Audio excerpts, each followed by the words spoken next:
A nossa mensagem é atemporal, mas mais atual do que nunca. A nossa mensagem é atemporal. O poder da transformação está em suas, em nossas mãos. O poder da transformação está em suas, mas acreditamos que a transformação está em nossa atitude. Mas acreditamos que a transformação está em nossa atitude. Para superar esse grande desafio, continuamos pensando em produtos de alta tecnologia, pensando em alternativas, em soluções. Somos uma marca otimista, uma equipe, uma comunidade mundial de otimistas que acredita nas pessoas. Se o mundo está em constante mudança, imprevistos no meio do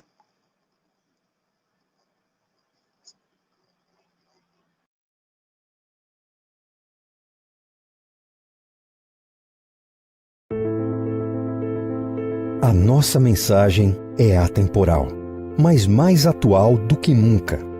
Sim, o poder da transformação está em suas, em nossas mãos. O momento pede cautela, mas acreditamos que a transformação está em nossa atitude. Mostrar que estamos todos juntos, mesmo distantes, para superar esse grande desafio. Continuamos pensando em produtos de alta tecnologia, pensando em alternativas, em soluções. Somos uma marca otimista, uma equipe, uma comunidade mundial de otimistas que acredita nas pessoas. Se o mundo está em constante mudança, imprevistos no meio do caminho são inevitáveis, mas novos rumos se apresentam, nos movem para a frente. Juntos podemos enfrentar essa jornada de cabeça erguida, com os olhares voltados para o futuro e a mente preparada para continuarmos inovando e transformando. Sabemos que vai passar e que não podemos parar de acreditar, de transformar. Husqvarna, o poder da transformação está em suas mãos.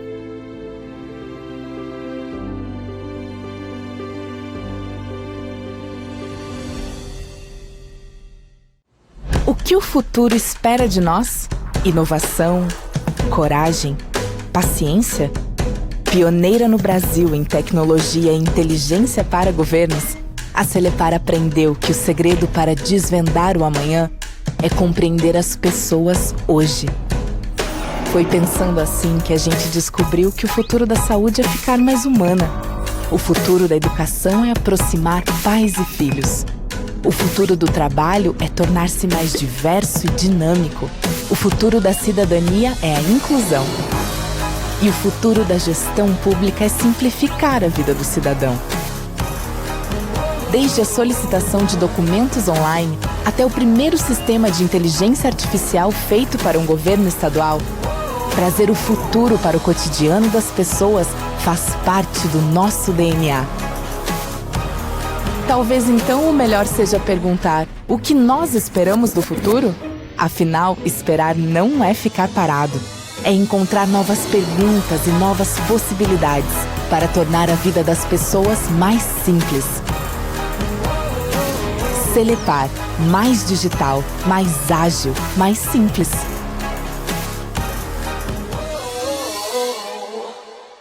Paraná, Governo do Estado. O Paraná vai mudar de fase.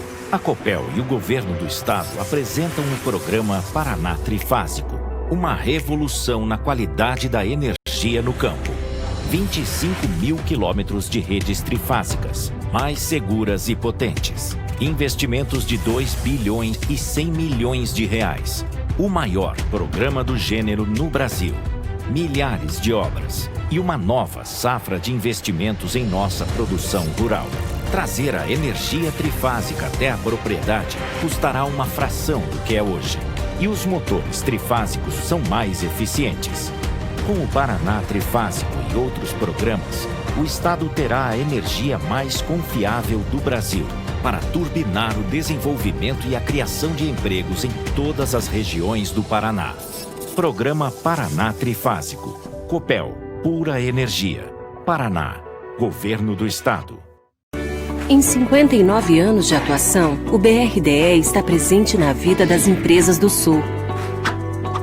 uma história de desafios superados, de resultados positivos e, principalmente, de parceria no desenvolvimento e sucesso de nossos clientes. E nestes anos todos, nos orgulhamos de nossa marca ter se transformado em um dos pilares de fomento da economia de toda a região sul. Porque nós somos o BRDE, o banco que há 59 anos liga você ao desenvolvimento.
O cultivo da terra vai além de arar o solo. Produzir alimentos com qualidade não é apenas um desafio, é uma missão. Poder viver no campo é um privilégio. E transformar este privilégio em profissão e fazer dela motivo de orgulho é ser agricultor. Temos orgulho de ver o fruto do nosso suor na mesa das famílias. Transformamos esforço em alimentos e levamos qualidade de vida em forma de sabor e saúde.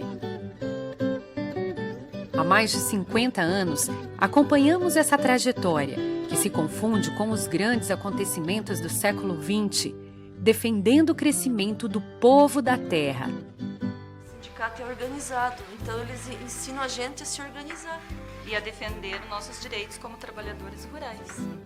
Olhando para todos e buscando igualdade entre homens e mulheres e integrando os jovens. A FETAEP está junto ao trabalhador do campo, em defesa dos seus direitos, apoiando iniciativas que transformam o seu dia a dia. Cada um de nós faz parte desta história. E esta história deve continuar sendo construída, acompanhando as inovações do mercado, trazendo conhecimento e a tecnologia em favor do trabalhador rural, criando uma relação humana e de confiança para transformar a vida das pessoas.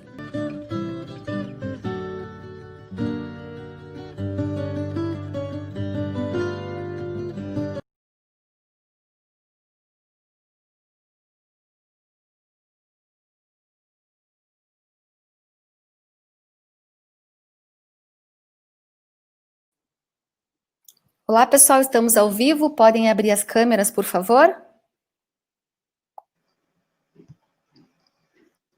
Professora Luciene, está contigo. Obrigada. Boa noite a todos.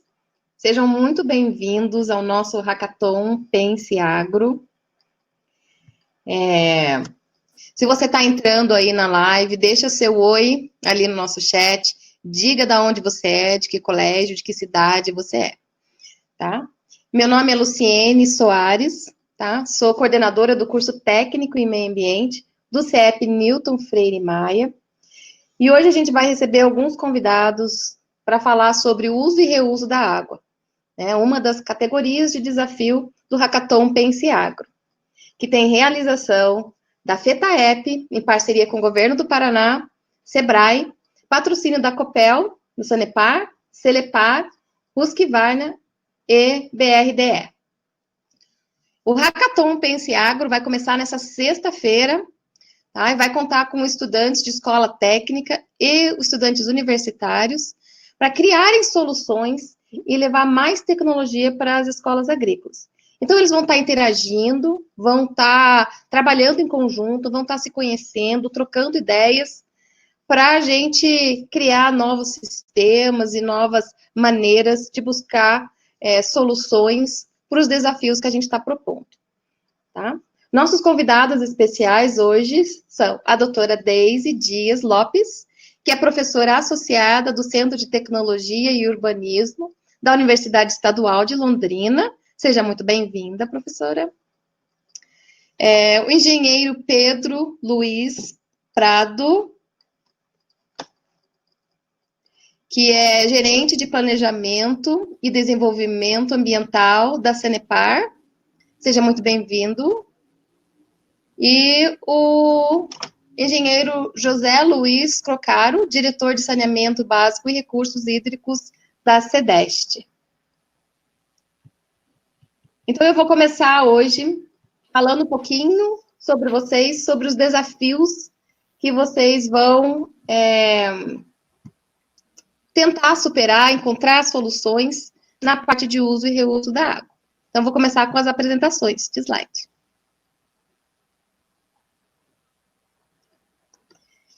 Então, vocês sabem que o nosso país, ele tem um patrimônio enorme em termos de recurso hídrico. Então, a gente tem muita água aqui, né? Uma boa parte da água do mundo está aqui no nosso país. Mas só porque a gente tem muita água, não significa que essa água está distribuída igualmente em todo o nosso território, porque ela não está. Então, a maior concentração de água no Brasil fica situada no norte, na região norte, e aqui na região sul a gente fica em torno de 7% da água. Então, o Brasil, né, em 2015, entrou junto com a ONU, assinando a Agenda 2030, colocando os Objetivos de Desenvolvimento Sustentável, os ODS, para a gente atingir até 2030. E o nosso 6º Objetivo de Desenvolvimento Sustentável fala exatamente da água.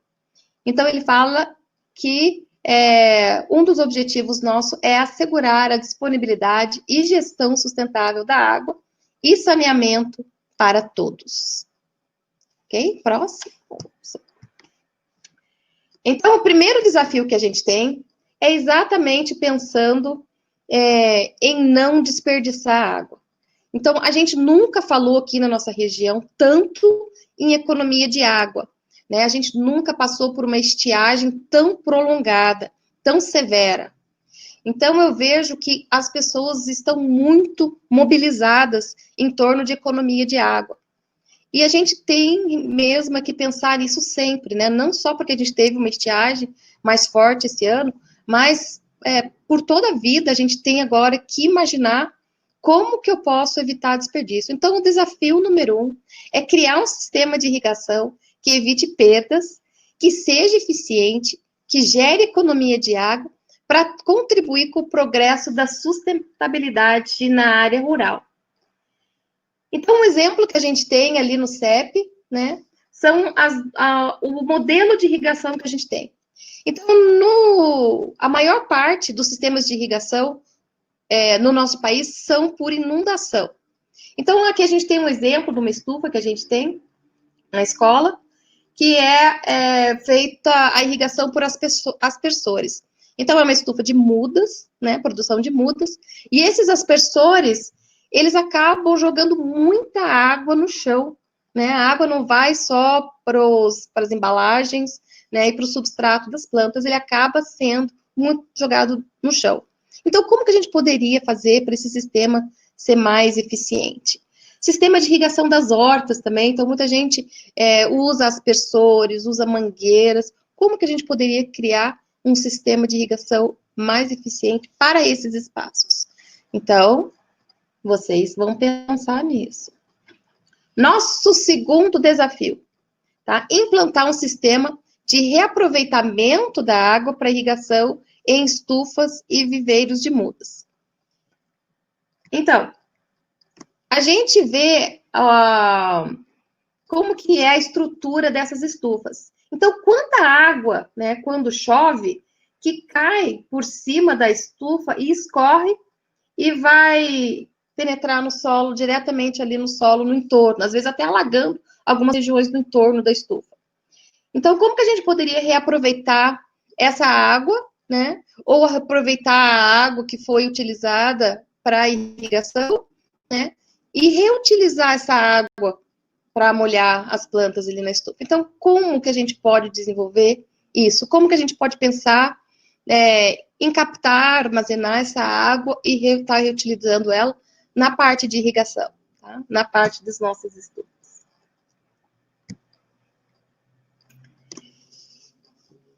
Então, a gente fez a coleta de água, então a gente precisa criar um sistema de descontaminação e reuso de água, tá?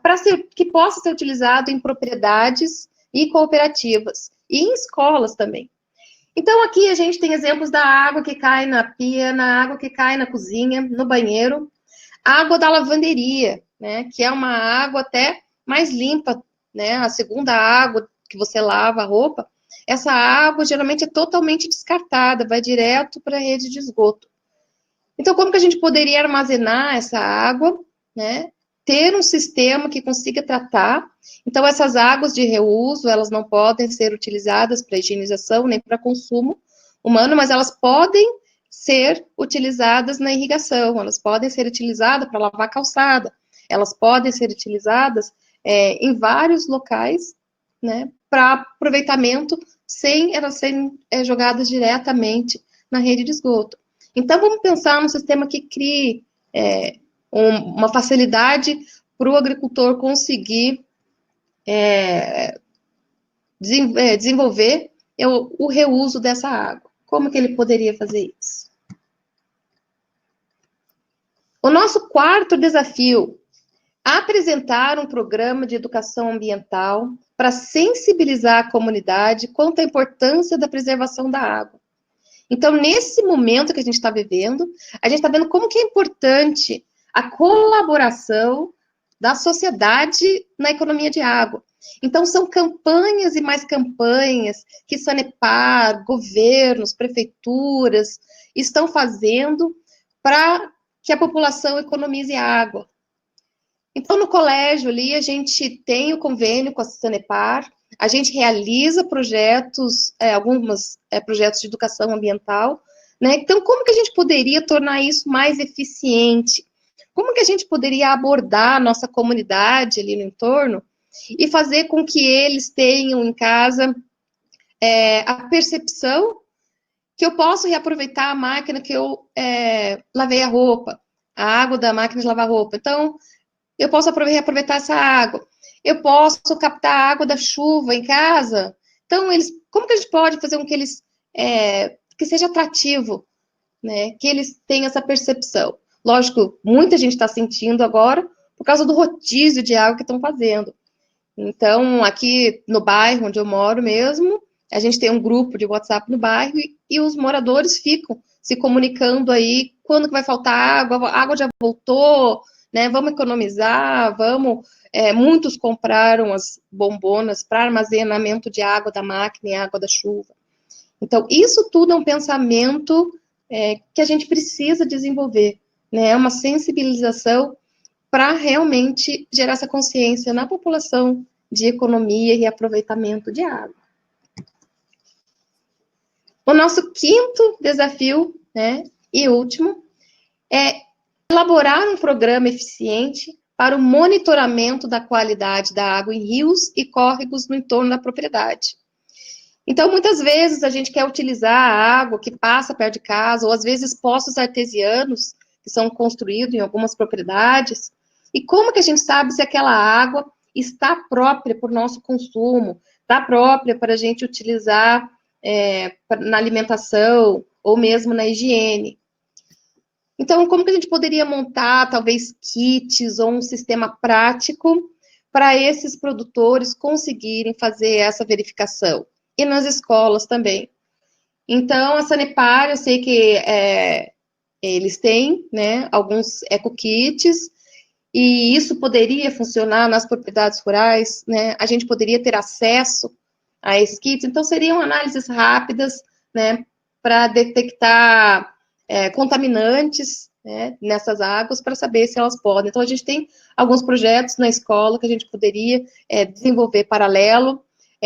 Ao lado da nossa escola passa o rio Canguiri, que é um dos rios que abastecem a represa do Iraí, e a gente vê que tem épocas do ano, períodos, que essa água, ela se apresenta muito turva, né, e mais contaminada. Então, como que a gente poderia desenvolver esse sistema para fazer essas análises dentro de uma propriedade, né, uma análise rápida de água, e para a gente dar a destinação correta para a água, né? Se ela não pode ser utilizada para consumo, então ela pode ser utilizada em outro momento, em outro local ali dentro da propriedade. Como eu falei, para lavar calçada ou para irrigação. Então, é importante você conhecer a qualidade da sua água para ter um correto destino, uso, né, nela. Então, esses são os desafios, né, que são propostos para vocês, queridos estudantes, tá? A equipe técnica de professores que está empenhada em ajudar vocês, né? Obrigada pela participação de todos vocês, tá? Para conhecer os desafios na íntegra, acessem o site do Pense Agro, tá? E boa sorte a todas as equipes. Eu estou muito curiosa para ver os projetos de vocês. Obrigada. Então, agora, eu vou passar a palavra para a professora, doutora Deise, né? É com você. Boa noite para todos, sejam bem-vindos. Eu preciso que... obrigada. Eu vou falar um pouco sobre água, reuso e recuperação de recursos. Se eu tivesse conhecido antes os desafios, eu teria mudado um pouco, mas não importa agora. Para começar a falar de água e de reuso e recuperação de recursos, eu acho que é importante a gente considerar a demanda de água global por setor. E aqui nós temos uma estimativa, 2014 e estimativa de 2025 e 2040, de quanto que é retirado ou será retirado a porcentagem em metros cúbicos, em bilhões de metros cúbicos por ano dos mananciais. Em verde, nós temos o que é retirado para uso na agricultura. Então, a maior retirada no mundo está relacionada à agricultura. E a segunda maior retirada está relacionada ao uso da água no sistema de abastecimento público, no sistema municipal. E, ao mesmo tempo, ao lado aqui, nós temos o consumo da água, quanto que é realmente consumido, a proporção entre o que é retirado e o que é efetivamente consumido. Então, isso dá uma ideia que o maior consumo e a maior retirada é devido ao uso na agricultura. O segundo, ao abastecimento público, e o terceiro, na indústria. E também nós temos na produção de energia, tanto na energia relacionada a combustíveis fósseis, como a produção de energia primária. Comparando, nós temos o uso da água retirada e o consumo no Brasil. Então, aqui, essa média de 2016, né? O total de água retirada, a média anual. Eu circulei os dois mais importantes, que são a agricultura, que retira em torno de 46%, e o abastecimento doméstico, né, que retira em torno de 23%. Mas o total consumido, ele aumenta quando a gente considera a agricultura, porque, na verdade, o abastecimento doméstico, ele devolve parte dessa água para o meio. Agora, a qualidade que ele devolve não é adequada. Aqui, ó, eu circulei os três maiores retiradas, três maiores, o consumo. Então, a gente nota que a agricultura retira um volume grande e consome um volume grande. Ela devolve menos. Em compensação, o abastecimento, que é o segundo, ele devolve mais. O problema é que essa água é devolvida numa condição, em geral, pouco adequada. Então, hoje ainda nós temos grandes problemas com a qualidade dos efluentes tratados e a maioria ainda, muitos não tratados. O Brasil coleta em torno de 60% dos esgotos, e desses 40%, em torno de 40% são tratados, e nem todos são tratados adequadamente com a remoção de todos os contaminantes que deveriam ser removidos para evitar a poluição dos corpos hídricos. E aí a gente começa a ouvir falar em crise hídrica e estiagem. Mas qual é a diferença entre crise hídrica e estiagem? A estiagem é um período que afeta sem chuvas, que afeta uma região. Em alguns anos isso é mais acentuado, mas a crise hídrica é exatamente só dependente da estiagem? Não, ela é também relacionada ao aumento da demanda, ao crescente aumento da demanda de água, e, somado a isso, a menor disponibilidade, tanto às vezes em quantidade como em qualidade. E é claro que uma estiagem, ela amplia essa situação, ela agrava a crise hídrica, mas falta o uso racional da água. E quando se fala em uso racional da água, também se está falando no reaproveitamento de água, no menor consumo, no cuidado do consumo diário de água, tanto no consumo doméstico, como na agricultura, como na indústria, de uma forma geral. Então, isso acaba agravando a situação da crise hídrica. E com o estiagem, isso é somado. Aqui eu coloquei algumas imagens daqui do Paraná, desse ano, inclusive, relacionado à situação, principalmente na região de Curitiba, que hoje está numa situação de crise hídrica, assim como São Paulo, em 2014, 2015, passou por essa situação. A nossa legislação, a Lei de Recursos Hídricos de 9.433, de 97, ela já acena com a racionalização, mas fica nisso. Posteriormente, tem a resolução do Conselho Nacional de Recursos Hídricos, resolução 58, que fala em reuso de uma forma um pouco mais ampla. E aí, em função disso, a gente vê cada vez mais a necessidade do reuso e de práticas de reuso. Nós podemos diferenciar o reuso em reuso indireto, não planejado, que seria quando se utiliza uma água e se lança de volta o corpo hídrico sem tratamento adequado, e que essa água é usada a jusante, ou seja, na agricultura ou em alguma outra atividade. Isso é um reuso não planejado, indireto, não planejado. Nós poderíamos ter um sistema de reuso indireto e planejado. É quando você usa a água, devolve ao corpo receptor essa água numa qualidade adequada. E a jusante ou será utilizada em outras atividades. Então, seria um reuso indireto, mas planejado. E nós temos o reuso direto não potável.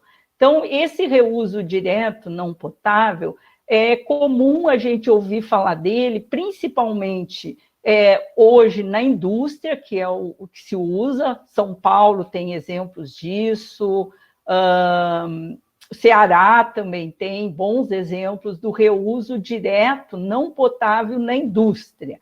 Pode ser o reuso em cascata de um processo e no processo seguinte essa água ser usada em função da qualidade, ou pode ser o reuso após um tratamento e o retorno à própria indústria, diminuindo o consumo de água que é retirado, o volume de água que é retirado dos mananciais e muitas vezes trazendo compensação financeira para a própria indústria. Um outro reuso que a gente ouve falar e que existe alguns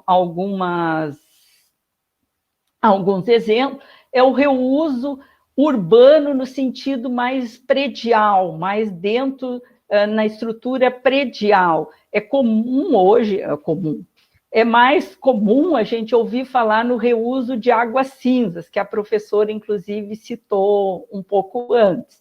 Água do tanque, água da máquina de lavar roupa, eventualmente do lavatório. Então, essa água ela pode sofrer um tratamento por meio de algum tipo de filtro, inclusive filtros de areia. Ela pode receber esse tratamento e ser usado na descarga de uma residência. Por exemplo, se a gente pegar uma descarga sanitária, de uma bacia sanitária, as mais econômicas, vamos considerar 10 litros por descarga. Então, se a bacia sanitária teve 10 descargas por dia, já são 100 litros por dia. E isso, ao longo de 30 dias, já é uma economia. Mas, além dessa, também nós ouvimos falar bastante no reuso na agricultura, no reuso de água na agricultura. Mas o que seria o reuso também, a palavra reuso de água? Seria o reuso de águas residuárias, sejam eles esgoto sanitário, efluentes industriais, ou efluentes da agroindústria ou da agropecuária, tratado ou não em outras atividades. Então, isso seria, no geral, o reuso. A resolução 54, tinha falado 58, a resolução 54 do Conselho Nacional de Recursos Hídricos, ela divide os reusos em reusos urbanos, agrícolas e florestais, ambientais, industriais e aquicultura. Quando ela fala do reuso urbano, neste caso, ela está falando principalmente do uso das águas após um tratamento, na limpeza de áreas públicas após um tratamento, com os devidos cuidados, usado em jardins e em algumas áreas de paisagismo. Tá? Um pouquinho diferente do reuso de água cinza, que a gente sempre se refere ele mais às instalações prediais. Além dessa resolução, agora existe a resolução 121 de 2010. Essa resolução traz algumas diretrizes e critérios para o reuso direto não potável de água na modalidade agrícola e florestal. Tá? Eu estou com um problema aqui na conexão por causa da chuva, eu acho. Aqui está aberto. Na modalidade agrícola e florestal. Eu estou aparecendo lá. Consigo desligar o microfone? Saiu a minha apresentação. Mas, mesmo assim, essa resolução ainda deixa bastante aberto... Áudio lá, não é aqui. As condições para o reuso agrícola de águas após tratamento ou não. E quando a gente fala, principalmente em tratamento, eu vou focar um pouquinho no esgoto, que é o que nós temos maior volume em geral. Então, quando a gente pensa hoje, ou que nós temos hoje no Brasil, a gente tenta atender os padrões de lançamento. Nós tentamos atender a legislação. Então, o esgoto ainda é um custo, ele ainda representa um custo e ainda se busca atender a legislação. Em geral, se atende à remoção de matéria orgânica, mas não ocorre, a maioria das estações não remove nitrogênio, fósforo, então não remove os nutrientes. E esses nutrientes, eles chegam ao rio, aos rios, aos corpos receptores, causando diversos tipos de problemas. O ideal, e se visa num futuro próximo, é o tratamento de tal forma, não apenas o tratamento, mas a recuperação do recurso. Isso é, tratar o efluente, diferente, se for um esgoto ou se for um efluente industrial, de forma a remover os microcontaminantes, recuperar os nutrientes presentes nessas águas e não poluir os corpos receptores. Então, ele deixa de ser um passivo para ser uma fonte de recursos. Um exemplo que a gente tem, por exemplo, a agricultura usa nitrogênio, fósforo e potássio. O agricultor leva isso para a agricultura, os produtos são transportados para a cidade, são usados na alimentação e esses nutrientes são devolvidos nas águas residuárias e muitas vezes chegam aos rios. Então, o ideal é que a gente recupere esses nutrientes. A quantidade de rochas fosfáticas, elas tendem a diminuir. Então, existem expectativas que elas tenham a disponibilidade dessas rochas sejam de 50, alguns defendem 100 anos, mas a tendência é que também a própria qualidade desse fósforo diminua em função da presença de outros contaminantes. Então, por que não recuperar esse fósforo e o nitrogênio também, que é fixado industrialmente? Por que não recuperar das águas residuárias em vez de lançar ele de volta nos corpos receptores? Então, usar esses recursos seria o ideal. É claro que nós ainda estamos neste presente aqui. Então, isso aqui ainda está um pouco distante, mas o ideal é que se busque soluções para isso. Além disso, claro que parte da matéria orgânica das águas residuárias e desses nutrientes, eles ficam no resíduo sólido, isto é, no lodo, que tratado vira o biossólido, que pode ser utilizado tanto na agricultura como combustível, assim como o biogás. O Paraná tem o maior parque de reatores anaeróbios do país. O Brasil deve ter o maior parque de reatores anaeróbios do mundo. A nossa condição de temperatura favorece a isso. Então, são meios de você tratar a água sem consumir grandes quantidades de energia e com benefícios também. E falando assim no esgoto sanitário, mais especificamente, algumas características. Essas faixas que eu coloquei, elas variam muito. Dentro de uma mesma cidade, numa estação para outra, a gente nota a diferença, e de uma região do país também para outra, em função das condições econômicas, de diversas características. Então, aqui eu coloquei uma faixa ampla de concentração de matéria orgânica do esgoto, 200 a 1.200 miligramas. Então, isso é uma fonte de energia, tá? Essa matéria orgânica que está lá, ela é uma fonte de energia química que pode ser utilizada. O nitrogênio pode variar de 20 a 90. Aqui mesmo em Londrina, eu conheço estações de tratamento que você mede a concentração de nitrogênio em torno de quase 90, devido a uma condição local naquela região. Fósforo também varia muito, em função principalmente das condições econômicas. Nós temos o potássio no esgoto, então nós temos uma série de nutrientes. Nós temos outros macronutrientes, como o enxofre, cálcio, magnésio. Além disso, temos a presença de micronutrientes. Claro que entre os micronutrientes, nós também podemos ter os microcontaminantes, principalmente devido ao descarte inadequado de remédios, a própria liberação pelo organismo humano. Então, nós temos esses problemas, hormônios e uma série de problemas que podem afetar ou não determinados reusos da água e exigem sistemas de tratamento um pouco mais específico para sua remoção. Uma outra condição, principalmente pensando no reuso da água agrícola, é a presença do sódio, tá?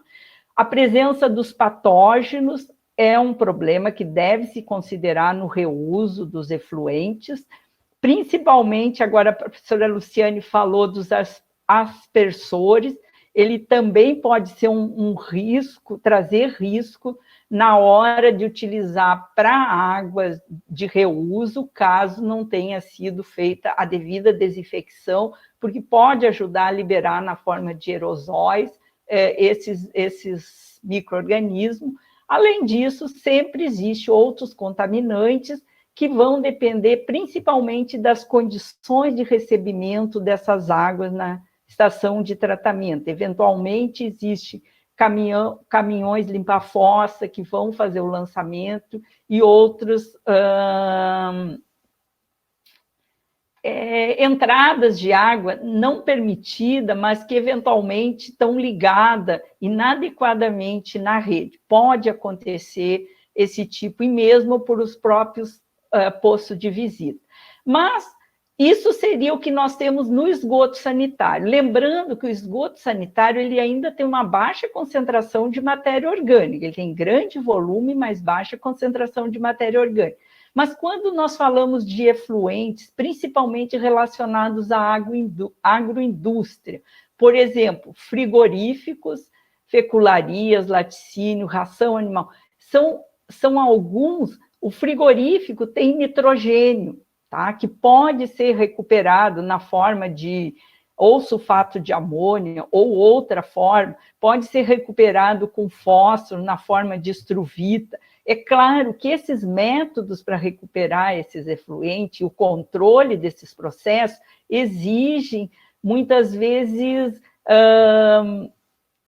precisão nos parâmetros ambientais. Então, é muito importante que eles sejam bastante controlados para que o resultado seja adequado. A água de fecularia, por exemplo, e a gente sabe que aqui no Paraná, na região noroeste do Paraná, nós temos fecularias que aproveitam, inclusive, o biogás desse sistema. A própria digestão anaeróbia pode, por ser uma água com concentração elevada de carboidrato e de açúcares, pode favorecer a produção, durante a fase acidogênica, de hidrogênio e na fase metanogênica do metano. A indústria de laticínios, que pode ter o reuso também da água após a remoção da matéria orgânica. Então, pode sofrer tratamentos posteriores, sejam eles por membranas, por outros tipos, para o reuso na própria indústria. A indústria de ração animal, que já faz uso dos resíduos dos frigoríficos, mas o efluente dessa indústria tem uma concentração de matéria orgânica que chega até a mais de 10.000 miligramas por litro. A concentração de nitrogênio é em torno de 1.200 miligramas por litro. Então, vocês veem a grande quantidade de nutrientes. Por isso, a importância de tratar esses efluentes, reutilizar, inclusive, o próprio efluente na agricultura como uma forma de liberação desses nutrientes para o solo, e também os próprios recuperar parte desses nutrientes em separado. Muitas vezes a dificuldade do reuso de água na irrigação, na agricultura, ela está relacionada à fonte produtora da água, a distância da fonte que poderia se beneficiar dessa água de reuso. Isso, às vezes, é um problema. Nas pequenas propriedades, isso pode favorecer. É bastante comum aqui no Paraná nós termos os digestores de resíduos, principalmente relacionado aos resíduos oriundos da criação de aves e de suínos. Então, a digestão desses resíduos também ela libera um sobrenadante, que é rico em matéria orgânica, em nitrogênio, e que pode, eventualmente, em fósforo também, que é liberado principalmente na forma solúvel durante uma digestão anaeróbica. Então, que podem também ser utilizados na agricultura. Só que tudo isso envolve cuidados com a saúde, com o meio ambiente de uma forma geral, com as pessoas envolvidas, então, e com a própria aplicação na agricultura, a necessidade de técnico especializado, porque devido a não ocorrer um excesso de aplicação, tanto pelo prejuízo ao solo, quanto para as próprias plantas. Aí eu acabei colocando algumas resoluções e diretrizes, né, para uso, principalmente eu priorizei as que tinham o uso agrícola do Brasil, as que têm o uso agrícola, principalmente a do PROSAB, e tem uma resolução do Ceará. Essa resolução do PROSAB e do Ceará, que está ligada ao do PROSAB, ela segue mais ou menos a resolução da Organização Mundial da Saúde, que ela utiliza o risco aceitável. Quando a gente pega a legislação da EPA americana, ela usa o risco zero. Então, isso muitas vezes dificulta o reuso dessas águas no nosso país, porque exigiria um tipo de tratamento que nós muitas vezes não temos a condição de fornecer, não por falta até de pessoal técnico, mas pelo custo que isso acarretaria. É similar ao que ocorre no próprio uso das águas cinzas. Apesar da gente ainda usar muito pouco a água cinza para reuso nas instalações prediais, o custo dos sistemas para tratar essas águas cinzas e implantar nas residências, ele não é caro. Quando a gente compara esse custo ao custo de um sistema para tratar águas cinzas na Alemanha e utilizar, o custo na Alemanha desse sistema é muito mais alto. Mas por que eles usam? Porque na Alemanha o custo do metro cúbico de água e de esgoto é elevado. Então, compensa você pagar um valor alto por um sistema de tratamento e utilizá-lo, porque para eles isso faz a diferença. Para nós, ainda, a nossa água é barata e ainda a gente não tem essa consciência de que deve preservar os recursos hídricos e usar de forma racional a água. Aqui no Brasil, nós temos ainda, apesar de eventuais crises hídricas em determinadas cidades, em determinadas regiões, ainda nós temos água o suficiente para que ela tenha um preço não exorbitante. Tá? Na Alemanha, o próprio consumo per capita tem sido reduzido ao longo dos anos, enquanto quando a gente pega o consumo de água no Brasil, nas 2 últimas décadas, o consumo aumentou 80%. Tudo bem que boa parte dele é na agricultura, e devido às próprias perdas também que tem na agricultura. Mas a probabilidade é que esse consumo aumente em torno de 24% até 2030, aumente mais ainda. Então, existe essa diferença entre o quanto a gente paga e a falta também ainda de uma consciência maior da necessidade de preservação desses recursos. Então, essa aqui seria as diretrizes tanto do PROSAB quanto do Ceará, e aqui eu coloquei as diretrizes de reuso da EPA americana, que são bastante restritas, até pelas condições que eles têm, inclusive do próprio avanço lá do que é o sistema de tratamento e da água. Obrigado, não sei se eu consegui esclarecer, se foi direcionado adequadamente, mas agradeço a atenção de vocês. Muito obrigada, professora Deise. O tema efluentes, reuso e recuperação de recursos foi muito bem colocado. Alunos, pensem, tá, nesse sistema. Olha onde que a gente tem esse desperdício de água. Eu acho que essa fala foi uma inspiração para vocês verem o quanto que a gente tem que avançar ainda nesse país, como que a gente está atrasado nessa parte de conscientização, nessa parte de reaproveitamento. Nossa, adorei, professora. Obrigada, muito obrigada. Pessoal, se alguém tiver alguma pergunta, alguma dúvida, escreve lá no chat, ok? Depois a professora pode tentar responder as questões de vocês.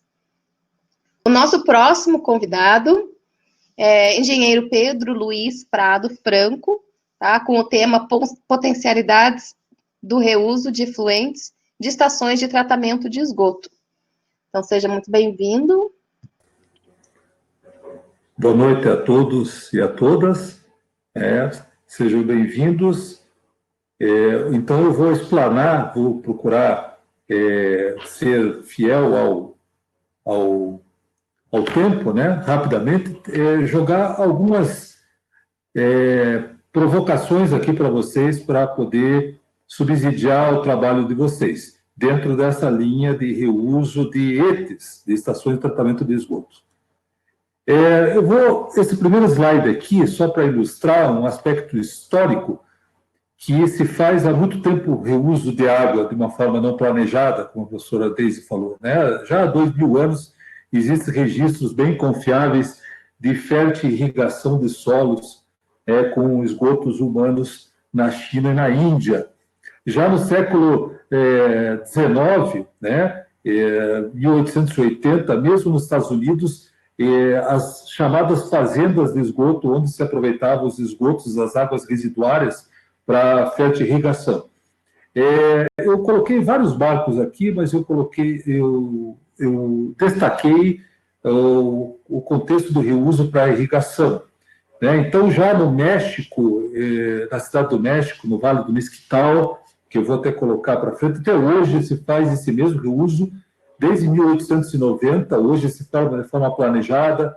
Já os primeiros reusos planejados no meio urbano, né? Já na Califórnia, nos Estados Unidos, no início do século XX. Na década de 60, já de forma planejada, a irrigação de culturas cítricas. Na década de 80, já em culturas alimentícias de forma planejada, né? E assim vai até marcos de reuso potável direto, né? Que em 68, e na Namíbia. Então, há muito tempo se faz reuso no mundo e há um domínio, digamos, tecnológico, e alguns países têm um nível de regulamentação bastante interessante disso. É diferente aqui no Brasil. Talvez porque nós acharmos, como a professora Deise falou, que tem muita água no Brasil, mas não é bem assim. A água, temporalmente e geograficamente, ela é mal distribuída. A gente tem situações de escassez hídrica que requer o reuso. Mas tem muito pouco exemplo no Brasil, essa que é a ideia, de mostrar para vocês, mas no mundo já se adota há muito tempo o reuso e a fértil irrigação. Eu não vou entrar no conceito de reuso, né? Tem um reuso clássico, que é o aproveitamento das águas anteriormente utilizadas, umas vezes para atender as atividades humanas no seu uso original e outras demandas, né? Isso está na Resolução 54. Eu gosto do conceito de reuso moderno da EPA americana, que a professora Deise comentou, que eu tenho uma água de reuso quando ela passa de ser um efluente, né, uma água residuada, e passa a ser um recurso hídrico. Focado no nosso contexto, aqui o aproveitamento dos efluentes das chamadas ETs, ou as estações de tratamento de esgotos, que muitas estão em áreas urbanas, mas muitas até tratam esgotos de grandes cidades, mas estão no meio rural. E existem também ETs no meio rural e sistemas de tratamento individualizado, como, por exemplo, uma simples fossa e sumidor. Todas essas unidades operativas, elas são capazes de produzir água de reuso a partir do esgoto doméstico. Complementando, mais ou menos isso, né? Tem uma cidade que, através de uma rede coletora, eu coleto esse esgoto, trato numa estação de tratamento de esgoto convencional para mim atender os parâmetros da legislação ambiental, da licença ambiental, da outorga de diluição de efluentes, para mim atender no aspecto como água residuária, como efluente, e eu lanço num corpo hídrico receptor.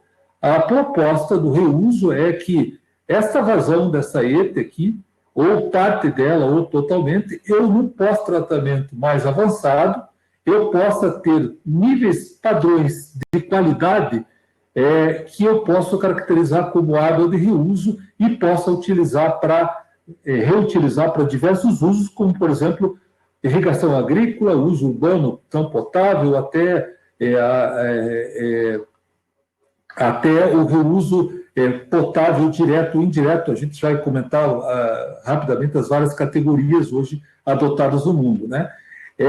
Para ver esse contexto, eu tenho que ter vários critérios, nós vamos falar, além de tecnologia, regulamentação, critérios, padrões, etc., e que no Brasil ainda, na nível nacional, tem muito pouco.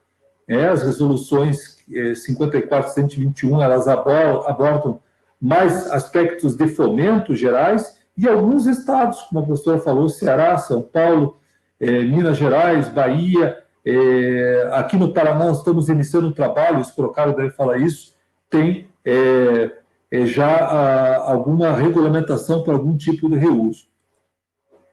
Então, dentro desse contexto, para provocar vocês, então, a nível mundial e também a própria 54 adotou essa nomenclatura, existem várias modalidades de reuso de água com aproveitamento do esgoto doméstico. Um deles é o reuso urbano para fins não potáveis. Em São Paulo, aqui no Brasil, já se utiliza. O PROSAB, que a professora comentou, tem uma série de pesquisas nessa linha. O PROSAB não existe mais, infelizmente, né, mas deixou essa herança para nós, uma herança benéfica, mas o reuso para aproveitamento não potável, como, por exemplo, irrigação de praças, parques, jardins, lavagens de veículos. Em São Paulo tem um trabalho muito interessante para lavagem de vagões de trens e metrôs, ornamentação, também o aspecto predial, que foi comentado já aqui, entra nessa categoria de reuso urbano para fins não potáveis. Eu vou dar uma passada rapidamente aqui nas várias modalidades de reuso, e eu vou focar muito depois no reuso, nos exemplos de reuso agrícola, né, que eu acho que é um foco importante aqui para nós. O reuso industrial também dos esgotos, né, eu vou mostrar um exemplo daqui a pouco em São Paulo, que existe, que é exatamente os esgotos, os efluentes das estações de tratamento de esgotos, ser transformado em água de reuso para fins industriais, para uma indústria, para o resfriamento resfriamento de maneira geral, lavagem de equipamentos ou até no próprio processo industrial. Eu vou falar do projeto Aquapolo, que existe aqui em São Paulo, que entra na questão de reuso industriais, aproveitando água de reuso de ETs. O reuso ambiental recreacional se usa muito na Europa, a manutenção da vida aquática, né? A recreação restrita e restrita, quer dizer que tem até contato primário, é possível, tem tecnologias para isso. O reuso para manutenções de vazões, que aqui no Brasil não está regulamentado, mas é muito interessante, se faz na Europa, sobretudo na Alemanha e França, onde, principalmente em rios urbanos, as estações de tratamento do esgoto produzem uma água de reuso para manter a vazão dos rios. Para outros usos ajusantes, né, por exemplo, a própria irrigação, o uso industrial, ou até para manter calado para navegação. reuso para recarga de aquíferos, isso é um reuso muito utilizado também nos Estados Unidos, na Austrália, onde eu faço a recarga dos aquíferos para mim utilizar esse aquífero, principalmente em época de estiagem, né, no período seco, onde há um rebaixamento significativo, para vários usos, inclusive para fins potáveis em algum lugar, e irrigação também. E, ultimamente, né, que é talvez a modalidade que tem mais crescido a nível mundial, e aqui no Brasil não tem ainda, né, a regulamentação para esse tipo de reuso, que seria até bem-vindo numa crise hídrica, como a gente está passando agora aqui na região metropolitana de Curitiba, o reuso para suprimento de água potável. O mais utilizado hoje é o chamado indireto potável, com incremento em águas superficiais ou até em recarga de aquíferos, que nós comentamos, onde você tem um nível de água residuária, que é uma água de reuso, de uma qualidade de tal maneira em que você pode fazer a recarga, por exemplo, numa barragem equivalente à barragem do Iraí, como tem ali do lado do Parque Milton Leite, em época de estiagem. E também existe já uns 5 ou 6 lugares no mundo, desde a década de 60 se utiliza o reuso direto potável, que parece incrível, mas a própria água de reuso de estações de tratamento sendo injetada diretamente na rede de abastecimento público. Isso na Namíbia já existe desde 69, sem registro de problemas, e nos Estados Unidos e Austrália já utiliza também alguns sistemas nessa linha. É claro que esse nível de qualidade aqui da direto potável são níveis de qualidade bem restritivos.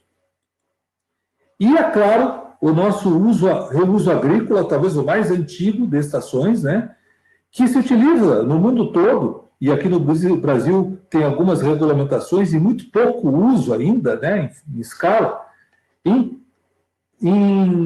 irrigação de plantas não alimentícias e processadas, né, forrageiras para consumo animal, reuso florestal e também de culturas alimentícias e hidroponia. Se utiliza, é claro que os níveis aqui de exigência de qualidade são superiores. Aqui vou dar alguns exemplos rápido. Aqui no nosso vizinho Argentina, irrigação em viticultura com lagoas de estabilização. Lagoas de estabilização são sistemas relativamente simples e baratos de tratamento de esgoto, se faz em vários lugares do mundo, na África, e se utiliza tranquilamente aqui, no caso, para vinícola, né, com plantas, no caso, que requerem processamento. Aqui, talvez, o país que mais tenha como referência o reuso agrícola, 70% dos esgotos de Israel são utilizados para reuso agrícola. Aqui é um exemplo, nós tivemos aqui no Paraná 2 simpósios internacionais de reuso de água, que a ABS, a Associação Brasileira de Engenharia Sanitária e Ambiental, puxou. Nós vamos ter o 3º até, vocês estão convidados, em novembro, de forma remota, e nós trouxemos o Menahem Libaden, um israelense do Banco Mundial, especialista em reuso. Aqui é um reuso também agrícola. Aqui é a cidade de Nazaré, Israel, onde Jesus nasceu. Aqui são lagoas também de estabilização, aqui uma lagoa de polimento, né? E diretamente depois da lagoa, a irrigação numa região extremamente árida. É um exemplo aqui. Aqui também, no México, aquele exemplo que eu dei, que era de forma não planejada, hoje é planejada. O esgoto da cidade do México é utilizado a jusante no Vale do Mesquital para vários usos, inclusive até indireto potável e também o reuso agrícola. Então, a gente tem vários exemplos no mundo de reuso agrícola. No Brasil, a gente tem muito pouca coisa, só mais a nível experimental.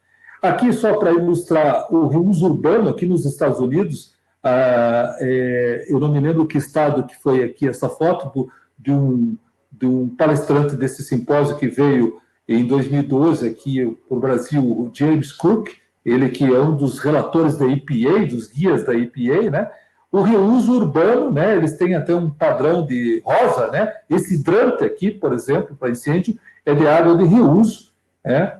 É um exemplo. Aqui na Califórnia, que talvez seja o estado americano que tenha mais uso e mais experiência e com talvez a regulamentação mais avançada em reuso, aqui no estado da Califórnia, em Orange County, a infiltração e recarga de aquífero, com uma infiltração indireta, que é chamado, né? Em época de estiagem, aqui são águas residuárias de uma estação de tratamento, água de reuso, né? Para ser mais exato. Aqui um outro exemplo, aqui no caso é um experimento da Alemanha, né? Na Universidade de Stuttgart, no ISA, mas já se aplica muito na China a aplicação, a gente falou de águas cinzas, né? A professora falou a professora Deise da água cinza, as águas amarelas. Então, eu acho que isso interessa, é um experimento interessante. Aqui é um vaso sanitário masculino, onde separa fezes e urina, e essa urina é levada para uma fábrica de fertilizantes. 70% do fósforo e 75% do nitrogênio do esgoto doméstico provém da urina, e são matérias-primas, né, para fertilizantes. Então, é um processo interessante, um uso predial interessante, de você separar urina e fezes e você aproveitar as chamadas águas amarelas para você produzir, por exemplo, fertilizante ureia nesse contexto. É aqui, né? Aqui um exemplo de reuso, um bom exemplo brasileiro do reuso industrial, é o chamado Projeto Aquapolo. A Sabesp, a Coirmã da Sanepar em São Paulo, em parceria com a Odebrecht Ambiental, na Grande São Paulo existe ainda uma estação de tratamento de esgoto convencional, ou ativado, como essa aqui, a ET-ABC. Ela era uma estação normal, né? Tratava e lançava no rio, e a Odebrecht queria instalar, na verdade, a Braskem, que é do grupo, queria instalar no polo petroquímico de Capuava uma unidade de produção de eteno que necessita de muita água, né? E não tinha outorga para essa água, não tinha água, não tem mais água na região metropolitana de São Paulo com disponibilidade para uma indústria de suporte. Então, eles fizeram uma parceria com a Sabesp. Aqui, em amarelo, essa planta aqui, um pós-tratamento com membrana e também com osmose, com MBR e eventualmente com osmose reversa, e fizeram uma adutora de 17 quilômetros até o polo petroquímico para Camaçari. A grande vantagem, além do suprimento, para entregar essa água para uso industrial, em época de estiagem não há problema, né? Porque esgoto continua sendo produzido mesmo em época de estiagem. Só para, de maneira geral, aqui sempre falo a nível mundial, a gente tem poucos exemplos, mas o Brasil está indo nessa linha. De maneira geral, a regulamentação, os padrões de qualidade de água de reuso, eles variam do mais exigente nas categorias de reuso potável, irrigação de culturas alimentícias, até um pouco menos exigentes, como foi que a professora apresentou no Ceará, que é baseado na Organização Mundial de Saúde, né? De culturas, por exemplo, não alimentícias. Para isso então varia essas exigências. Existem, eu não vou entrar no contexto, tecnologias adequadas para isso. Então, quer dizer, tecnologia para nós hoje, tecnologia não é problema, né? Tem tecnologia que domina para esgoto doméstico, transformar em água de reuso, até para fins potáveis, só que é claro que ela aumenta os seus custos. Então, tem que ver o contexto da viabilidade, né, para se trabalhar. E quanto menos interação humana, né, por exemplo, o reuso indireto, o reuso direto urbano, a irrigação de culturas não alimentícias, de plantas processadas, elas tendem a ter menos interação humana. Então, seus custos são menores, embora sejam custos bem superiores ao tratamento convencional de esgoto do México. É uma água de reuso, realmente, né, de maneira geral. E as premissas que a própria EPA e a agência, a própria Comunidade Europeia, o projeto do Thomas Termes, né, da Comunidade Europeia de Aproveitamento de Água de Reuso, são 4 premissas, né, para a gente ter o reuso de água. Além do conhecimento e capacidade técnica, coloquei azul, que é altamente difundido, independente da questão de custo, todas as tecnologias para todas as modalidades de reuso de maneira segura existem. Precisa ter uma demanda estabelecida, quer dizer, tem que haver uma viabilidade, né, para isso aí.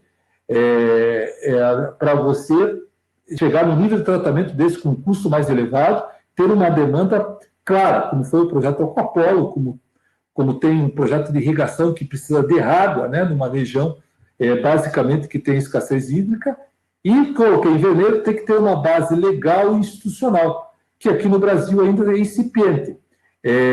Aqui no Brasil, a nível federal, só tem as 2 resoluções, a 54 e a 121, que a professora comentou, porém elas são genéricas, elas não estabelecem nem padrões, né? E alguns estados estão ousando fazer alguns padrões, principalmente para o reuso urbano não potável e o reuso agrícola, como é o Ceará, o São Paulo, Minas, Rio Grande do Sul. Aqui no Paraná, a gente está começando com um grupo de trabalho, o Escrocado deve falar isso aí na apresentação dele, que a gente vai usar, vai chegar em outras modalidades. E, é claro, a aceitação pública precisa ser trabalhada também nesse contexto. Só para finalizar, falando um pouquinho, só para falar um pouquinho sobre o reuso direto agrícola e florestal. Então, o que eu coloquei azul aqui é que tem, hoje, no Brasil, como grande vantagem. Então, ele é um grande potencial para irrigação, é a chamada fertirrigação, quer dizer, aquilo que a professora falou, eu não preciso tratar totalmente, posso deixar alguns nutrientes, como nitrogênio e fósforo, né, porque é bem-vindo para o solo. Existem demandas para pequenos e grandes sistemas, quer dizer, hoje, no Brasil, aqui no Paraná, tem cidades que têm estações de tratamento pequenas, mas possíveis de reuso, grandes estações que também são passíveis de reuso agrícola, como, por exemplo, em Ponta Grossa, aqui tem estações que estão no meio rural de grande porte, relativamente grande porte, que poderiam propiciar grandes vazões para reuso. Do lado, inclusive, dessas estações, eu me lembro visualmente, tem já lavouras, né? Existe uma tendência de crescimento muito grande devido à universalização do saneamento, né? A partir de agora, a gente tem uma tendência de aumentar no Brasil como um todo esses níveis de tratamento de esgoto, que no Brasil, a professora falou, a Deise falou, que são números bem negativos. No Paraná, a gente tem uma situação um pouco diferente, a gente tem mais de 70% da população urbana servida com coleta e tratamento de esgoto, e a maioria dos nossos esgotos são tratados, praticamente 100%. Também um potencial para quem produz água de reuso para adequação das outorgas de diluição, quer dizer, hoje é um problema, existem em algumas bacias que existem conflito de uso de água, né, e que não tem mais água para diluir efluentes, seja de esgoto doméstico ou industrial. E, então, o reuso poderia ser uma solução. Outra vantagem, existe uma larga experiência mundial e recomendações consistentes, por exemplo, da Organização Mundial de Saúde, com relação ao reuso agrícola. Os obstáculos, digamos assim, que tem que ser pensados hoje é que há uma demanda, a demanda normalmente é localizada e específica. Quer dizer, tem que ter uma estação de tratamento de esgoto, tem que ter uma produção agrícola no seu entorno, tem que conciliar a oferta e demanda, os custos e logística de transporte, quer dizer, como que eu vou transportar da estação de tratamento de reuso para uma eventual área de irrigação, por exemplo, a própria aceitação pública e hoje a regulamentação necessária, que é fundamental para ter segurança não só técnica, sanitária, como jurídica para todo mundo, que é o que nós estamos caminhando nessa linha no estado do Paraná, e no Brasil está começando. Então, eu acredito que o reuso, e sobretudo o reuso agrícola, a partir de agora vai ser uma realidade brasileira, e no Paraná, vários estados, o Rio Grande do Sul está fazendo a sua regulamentação, finalizando, e nós aqui no Paraná também vamos fazer a nossa regulamentação para viabilizar esse instrumento de gestão da água. Aproveitando o tempo, era essa a minha apresentação, fico disponível, então, para as perguntas. Obrigado.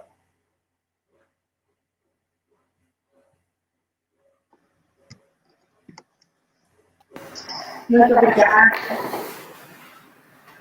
professor Pedro Franco, pela sua apresentação. Ótimos exemplos, né, para a gente seguir. Né, que bom, eu espero mesmo que caminhe, né, para essa orientação, para toda essa parte de legislação, para a gente fazer um bom aproveitamento, conseguir implantar esse reuso.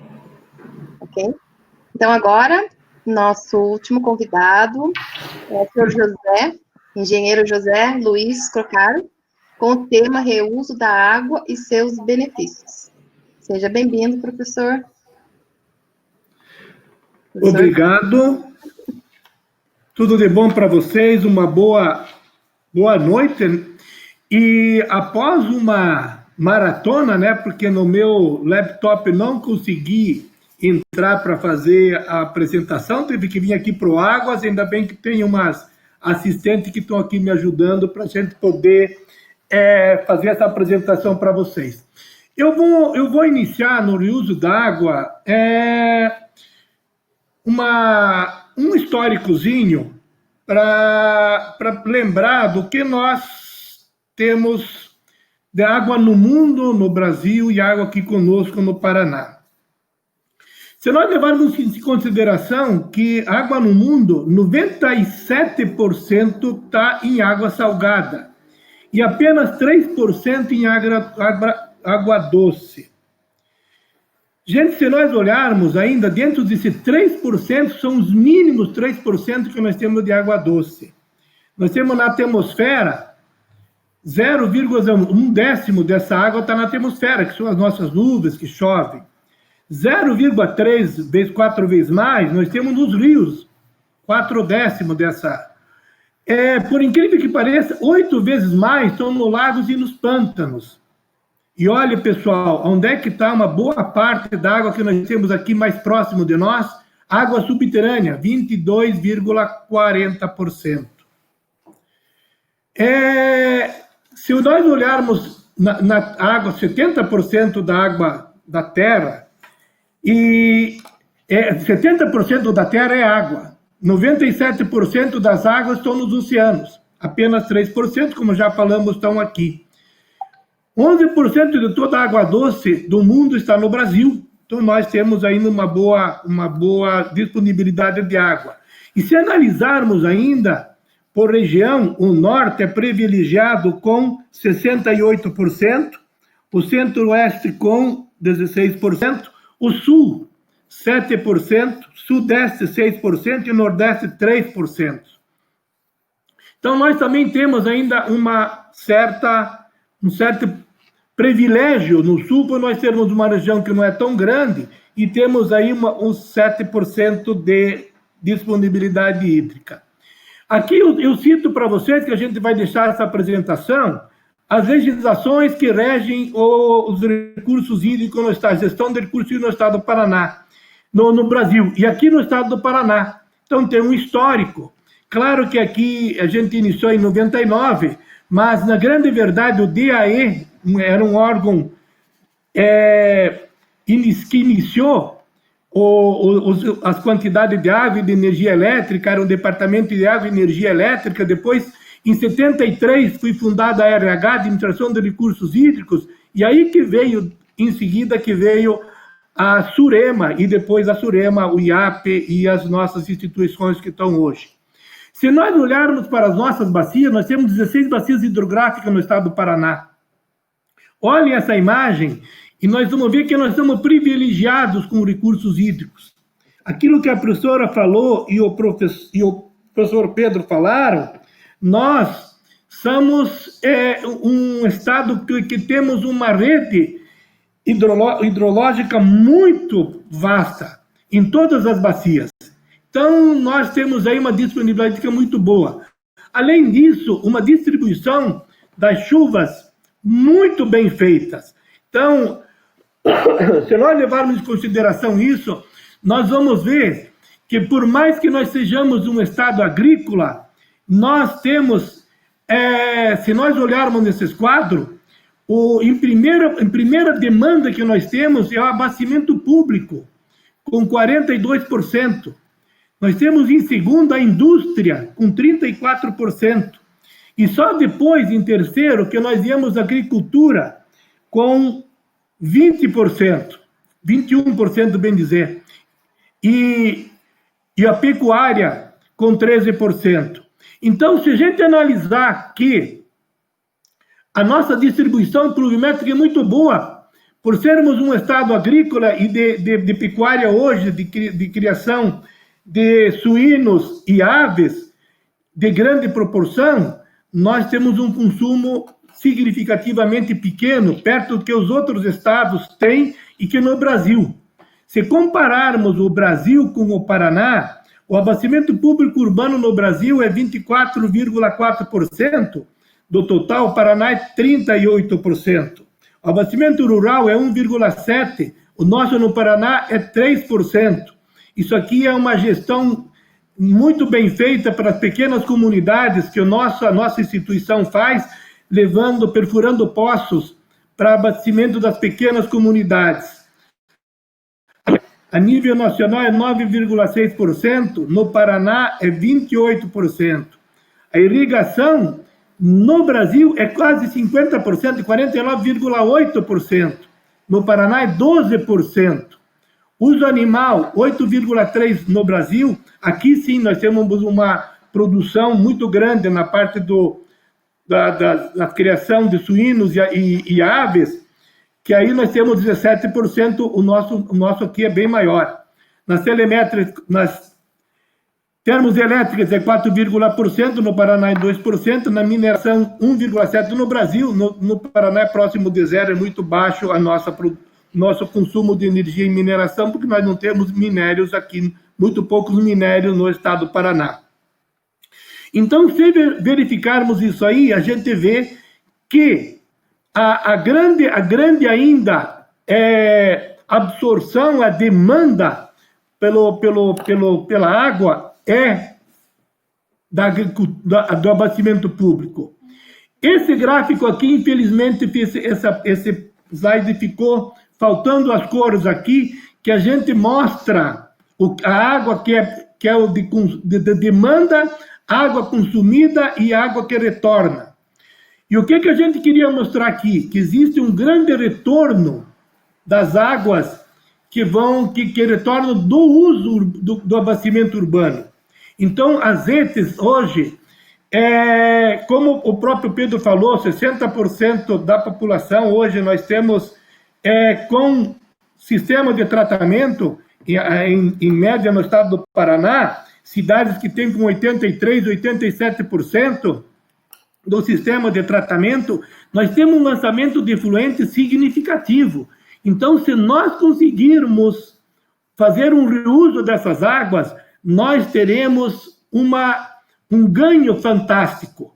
Então, isso que o Pedro estava falando é uma realidade que nós temos que nos proporcionar. Não só no abastecimento, na água de consumo urbano, como nas indústrias. As indústrias também, hoje, nós queremos incentivar para que elas façam o uso o reuso das águas tratadas que elas têm. A irrigação é outro que nós podemos fazer na agricultura, um estudo, como o Pedro bem falou, para a gente poder ter isso aí. Tendo em vista que hoje, nós, até pouco tempo atrás, não tínhamos tanta necessidade assim de usar o reuso, porque o reuso tem um custo. E como nós temos uma disponibilidade relativa muito significativa e muito boa, então se pensou muito pouco em reuso. Hoje, o que nós temos? Hoje nós temos, com a crise que está advindo, e com isso iniciou-se já há 2 anos, essa crise, a gente pensa que essa crise é agora, essa crise vem há tempos. A estiagem nossa que nós estamos sentindo agora, ela tem um tempo para se estabelecer, ela não é de uma hora para outra que se estabelece. Então, há 2 anos atrás, em 2018, final de 2018, a FAEP e a FIEP vieram nos procurar para que nós pudéssemos fazer um grupo de trabalho para se regulamentar no estado do Paraná o reuso e o uso racional dos recursos hídricos.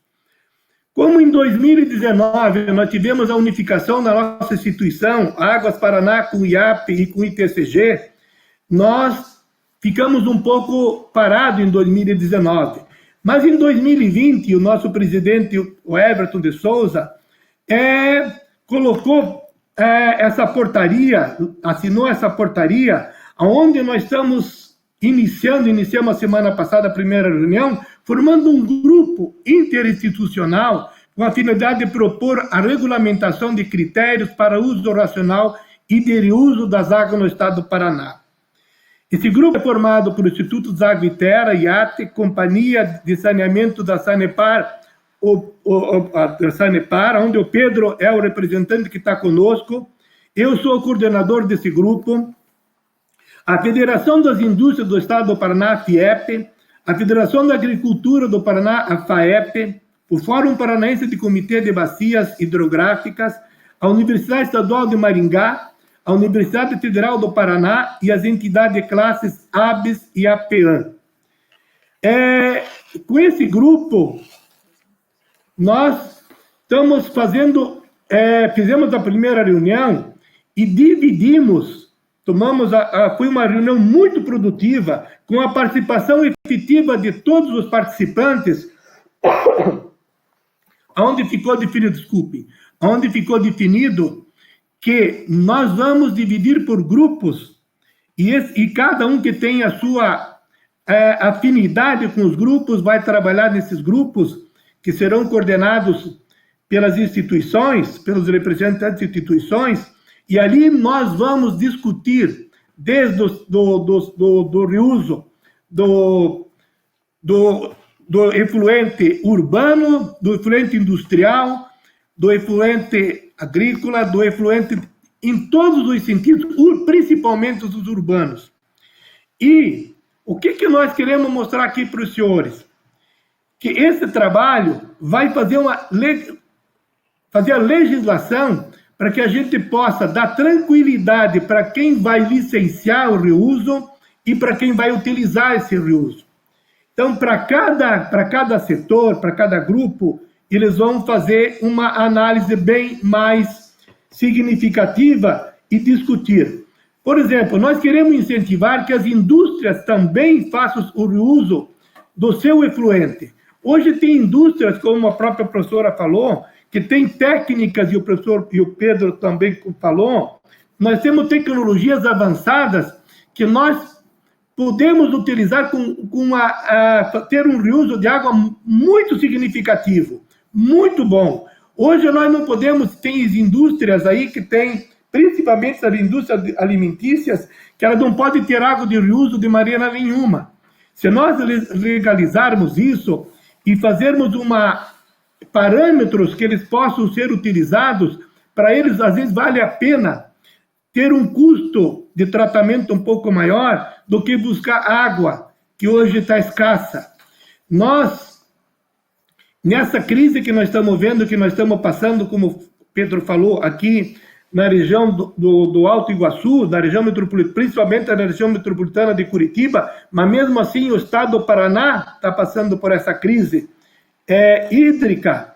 Nós temos vários problemas aí de abastecimento, nós temos várias bacias críticas que as indústrias se estabeleceram e que hoje nós não estamos... A indústria se estabeleceu há anos atrás, há décadas atrás, ela necessita de maior quantidade de água, tendo em vista de que ela aumentou a sua produção, porém todas as outras indústrias que estão outorgadas já estão no limite, nós não temos mais águas. Então, se nós não dermos uma saída para elas reutilizarem essa água através do reuso, nós estamos criando os problemas sérios para elas se manterem aqui no estado do Paraná ou naquela bacia hidrográfica. Então, nós estamos colocando aqui algumas modelos de águas residuais, que bem falar, a professora já falaram. Então, eu não vou ficar, isso aqui já está ali para vocês. Além disso, eu vou colocar, nós estamos disponibilizando nessa apresentação um link onde tem uma cartilha também que tem todas essas definições de reuso, o que é água residuais, o que é água negra, água cinza, como é que elas se comportam e como que elas podem ser utilizadas.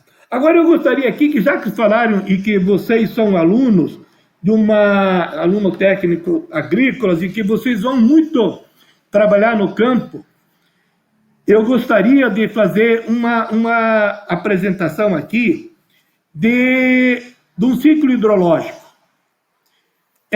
Eu acho que o reuso, acho não, certeza absoluta, que o primeiro reuso que aconteceu desde que o planeta Terra iniciou a sua formação e se iniciaram a formar seus rios, as suas depressões, aonde começou a escoar, fazer o escoamento da água, havia, claro, uma chuva muito mais constante do que hoje, mas também tinha que ter uma recarga do lençol freático.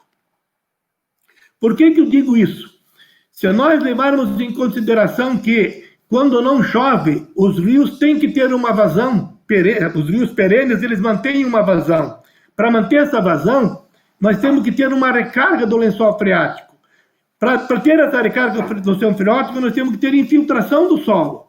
E, infelizmente, esse que é um dos principais reusos, no meu ponto de vista, nós estamos dando uma situação um pouco desagradável para eles. Nas áreas urbanas, nós estamos infiltrando em quase que 100%. Embora todo o sacrifício das prefeituras em ter tecnologias, em ter exigência nos alvarás para que se faça a permeabilização, nós não estamos conseguindo, porque a hora que terminar, a hora que nós tenhamos a BITS, o pessoal já se utiliza e impermeabiliza esse solo. Infelizmente, a recarga dos lençóis freáticos estão cada vez sofrendo mais, tanto na área urbana como na área agrícola. Eu tenho observado, o plantio direto é uma técnica que veio muito, fui feliz quando foi implantado essa tecnologia do plantio direto, porém, com ela vieram os maquinários de grande porte, e com esses maquinários, nós acabamos com as curvas de níveis e com os murunduns, onde nós tínhamos uma recarga do lençol freático e a retenção da matéria orgânica, que a erosão na grande verdade, uma carga de matéria orgânica, defensivos agrícolas e os próprios fertilizantes que nós estamos colocando na agricultura, eles são carreados para os rios. Quando nós temos essa diminuição de infiltração, nós estamos criando cada vez cheias muito maiores e uma estiagem muito mais severa.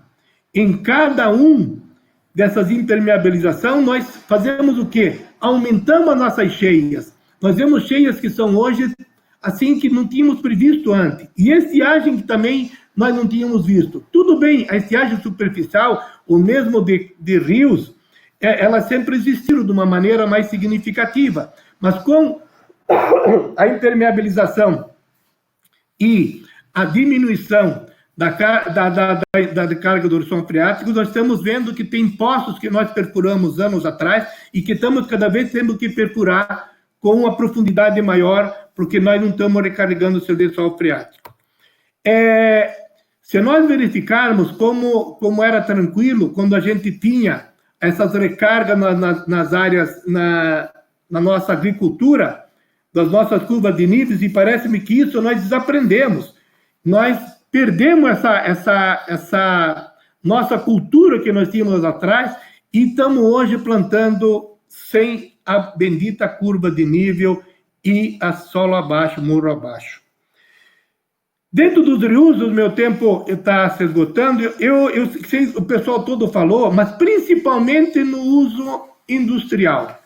Se nós utilizarmos, claro que para nós temos que ter uma cidade industrial perto de uma estação de tratamento de efluente urbano, se nós quisermos usar esse efluente da ETE como reuso, dentro dos padrões que nós vamos normatizar.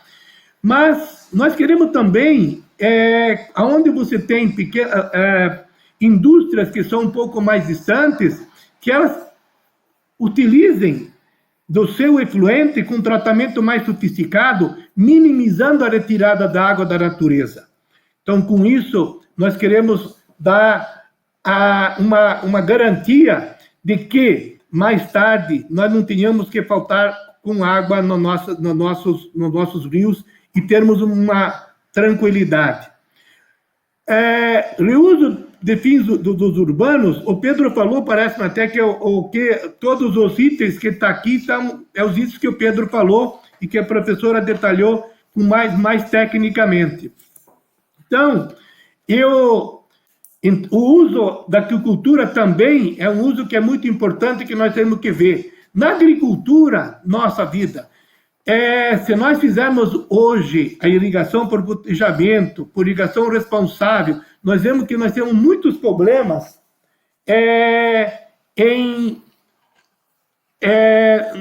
de desperdício de água na irrigação, talvez por desconhecimento.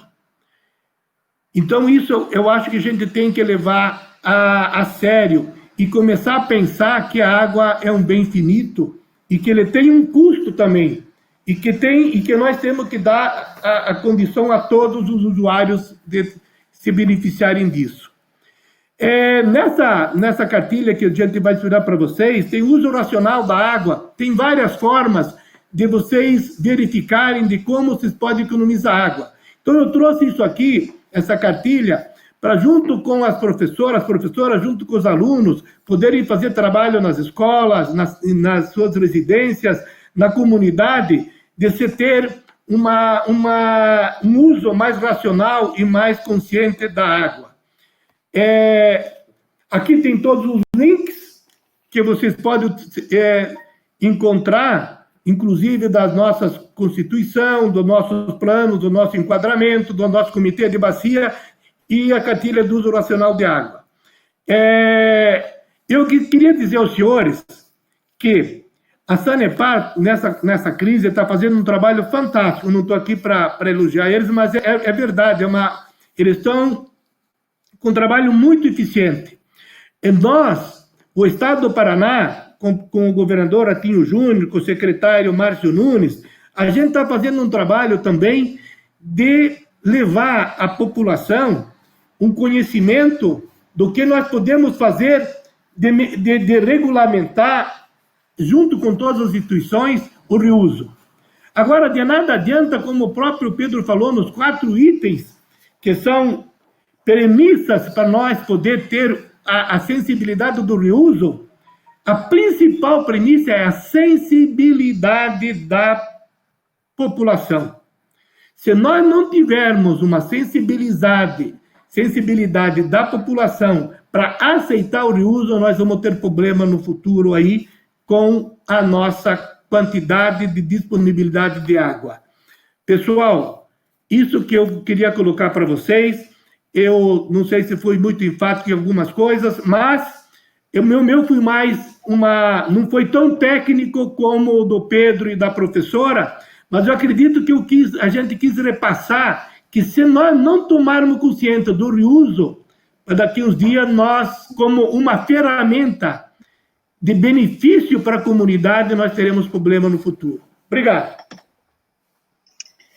Obrigada, engenheiro Silmar, foi realmente muito ótimo. Eu espero que a regulamentação, né, seja desenvolvida logo, para a gente ter uma legislação própria para esse reuso da água aqui no Paraná também. né? E esse slide da integração urbana com a parte de permeabilidade do solo, eu acho super importante também. Eu vejo aqui na minha rua, na minha casa, eu sou a única que ainda tem um gramado no quintal dos fundos, porque o resto dos vizinhos colocaram calçada em tudo já. Então, aí a gente vai vendo a diferença. Realmente, a gente tem que ter essa sensibilização da população, né? E esse é um dos desafios dos nossos alunos também. Então, muito obrigada pela participação de todos, tá? Agradeço muito. O Pense Agro amanhã vai ter outro debate, outra live sobre desafios na horticultura em condições climáticas adversas. Quem quiser mais informações, acompanhe o site penseagro.paraná.gov.br. Valeu, pessoal, valeu, alunos, professores, né? Muito obrigado, palestrantes, né? Vocês foram ótimos, né? Adorei, essa live fica gravada, né? Para depois os alunos poderem consultar durante o hackathon, e eu acho que vai ajudar bastante eles. Obrigada mesmo, boa noite a todos.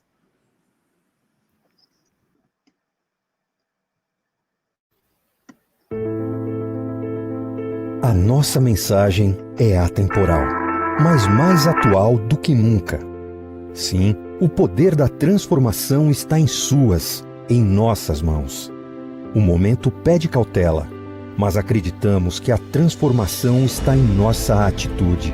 Mostrar que estamos todos juntos, mesmo distantes, para superar esse grande desafio. Continuamos pensando em produtos de alta tecnologia, pensando em alternativas, em soluções. Somos uma marca otimista, uma equipe, uma comunidade mundial de otimistas, que acredita nas pessoas. Se o mundo está em constante mudança, imprevistos no meio do caminho são inevitáveis, mas novos rumos se apresentam, nos movem para frente. Juntos podemos enfrentar essa jornada de cabeça erguida, com os olhares voltados para o futuro e a mente preparada para continuarmos inovando e transformando. Sabemos que vai passar e que não podemos parar de acreditar, de transformar. Husqvarna, o poder da transformação está em suas mãos.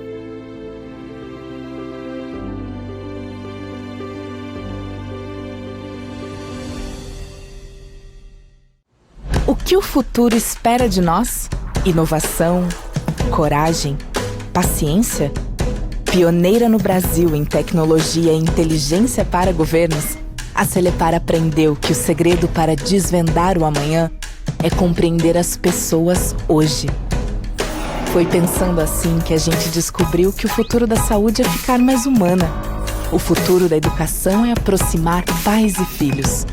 O futuro do trabalho é tornar-se mais diverso e dinâmico. O futuro da cidadania é a inclusão. E o futuro da gestão pública é simplificar a vida do cidadão. Desde a solicitação de documentos online até o primeiro sistema de inteligência artificial feito para um governo estadual, trazer o futuro para o cotidiano das pessoas faz parte do nosso DNA. Talvez então o melhor seja perguntar: o que nós esperamos do futuro? Afinal, esperar não é ficar parado. É encontrar novas perguntas e novas possibilidades para tornar a vida das pessoas mais simples. Celepar, mais digital, mais ágil, mais simples.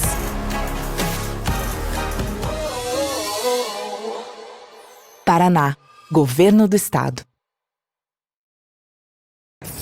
O Paraná vai mudar de fase. A Copel e o Governo do Estado apresentam o programa Paraná Trifásico, uma revolução na qualidade da energia no campo. 25 mil quilômetros de redes trifásicas, mais seguras e potentes. Investimentos de 2 bilhões e 100 milhões de reais. O maior programa do gênero no Brasil. Milhares de obras e uma nova safra de investimentos em nossa produção rural. Trazer a energia trifásica até a propriedade custará uma fração do que é hoje. E os motores trifásicos são mais eficientes. Com o Paraná Trifásico e outros programas, o Estado terá a energia mais confiável do Brasil para turbinar o desenvolvimento e a criação de empregos em todas as regiões do Paraná. Programa Paraná Trifásico. Copel, pura energia. Paraná, Governo do Estado. Em 59 anos de atuação, o BRDE está presente na vida das empresas do Sul. Uma história de desafios superados, de resultados positivos e, principalmente, de parceria no desenvolvimento e sucesso de nossos clientes. E nestes anos todos, nos orgulhamos de nossa marca ter se transformado em um dos pilares de fomento da economia de toda a região Sul. Porque nós somos o BRDE, o banco que há 59 anos liga você ao desenvolvimento.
O cultivo da terra vai além de arar o solo.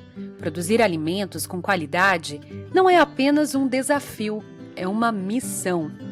Poder viver no campo é um privilégio. E transformar este privilégio em profissão e fazer dela motivo de orgulho é ser agricultor. Temos orgulho de ver o fruto do nosso suor na mesa das famílias. Transformamos esforço em alimentos e levamos qualidade de vida em forma de sabor e saúde. Há mais de 50 anos, acompanhamos essa trajetória, que se confunde com os grandes acontecimentos do século XX, defendendo o crescimento do povo da terra. O sindicato é organizado, então eles ensinam a gente a se organizar e a defender nossos direitos como trabalhadores rurais. Olhando para todos e buscando igualdade entre homens e mulheres e integrando jovens.